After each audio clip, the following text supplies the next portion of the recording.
going to shoot an angle today, a different angle, so that way you can get the guitars in the background a tiny bit too. This is a review I've been needing to do for a little while. It won't come out for, I don't know, it'll come out on Sunday, but it's Monday. And yes, it's another X-Wing review. We're going to talk about the Warrior Princess. So, the Warrior Princess I consider to be the second best X-Wing Rogue Squadron story ever. At least at this point. And the story is about Plur. You might as well call this a Plur story. Plur, who has grown from being an annoying, pay-the-ass character to being a snarky, cool character. I like Plur. I didn't like her at first, but I do now. Turns out she's a princess. Who would have thunk? Who would have thunked it? A diplomat comes from her home world and tells her she needs to take control of the planet because her brother is leading a resistance to overthrow the government. Now, the government is heavily dependent on the Empire, though. So Plur and the rest of Rogue Squadron, with some new members, go to Iatu, her planet, and they discover what's really going on. Some new members joined Rogue Squadron. Phalis, another human female pilot, to replace their last human female pilot.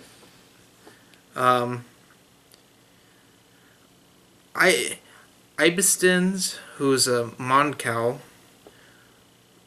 Nurin, who is the squid race that I can't remember off the top of my head. Also from Moncal Omari. Or whatever that planet is. And we got Huron, who's the race that plays in the cantina in the original Star Wars. They play the instruments. And she's big into like building stuff and technology, so it's cool. She's cool to have on the team. She and Dlor have some interesting banter amongst themselves in this and in the next book, Requiem for a Rogue, because Dlor's very into the music and she doesn't understand that because she's very technologically savvy and that's her expertise. So it's an interesting character interaction there, which I really liked.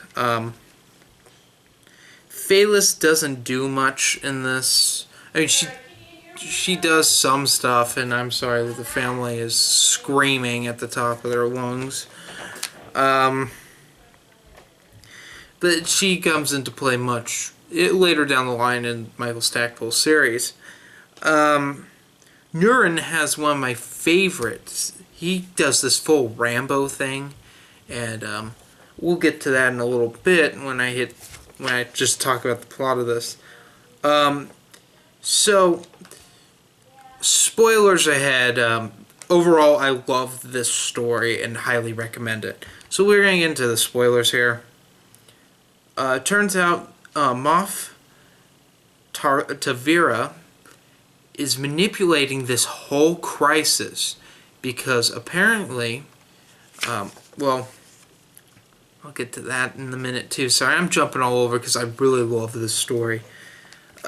So, Rogue Squadron shows up to this planet, and Plur meets her betrothed, Count Ryle Pernon, who is at first labeled to be the villain, but you find out he's actually a really cool dude and a good pilot. She doesn't like him because he was part of the coup that overthrew her family and killed all of them. Well, his family was. He was not personally because he would be a child. Which he can't stand being labeled like that, and he's constantly trying to make up for it, and he's just a really cool guy. There's a Count Liaben who tries to get Wedge and Tycho to side against Plur, so that Count Liban can get the throne of Iatu, which does not pan out for him. And we get to Moff Tavera, who I think is one of the most cunning Imperial bad guys, or any bad guys in general in Star Wars ever. She is just so evil, but she's smart evil. I'd rank her in my top 10 Imperial officers ever. If I had Thrawn as number 1, and she'd be ranked in the top 10, somewhere in the middle.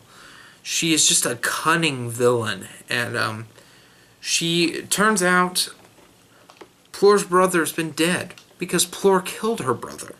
I know, it's fucking crazy. And so Plor, so it turns out this guy that's the imposter for her brother has her brother's memories implanted in him. So he doesn't know that he's not her brother, which I thought was a crazy twist. And Tavera is manipulating him and the PLB, which is the resistance against the government. And so a great battle ensues. Rogue Squadron gets captured, and Nurin is left for dead. But then he goes all out Rambo on all these stormtroopers, and it's just awesome. Overall, a really good book. I won't spoil the final climax. I just had to spoil some plot points. The art in this book is very good. I'll show you some pages here. It's kind of 90s, kind of early 2000s looking. I like it. I think it's really nice for the time, and I still think it holds up today. And yeah, so overall, would recommend. With The Phantom Affair being my absolute favorite of this series, Warrior Princess comes in a very, very close second on reread. I recommend it to everyone, well, over the age of 13, because there's some violent, dark stuff in it. So, yeah, I give it 4.8 out of 5 stars. It's a pretty high one. So, how do you get this? Well, the easiest way, it's not in print, it's in digital. On Comixology.com, they have this. They have all of the Rogue Squadron Omnibuy, and you can pick all those up. It's the easiest way. Print, the trades vary out of print. It's kind of hard to find, but this is very, very out of print.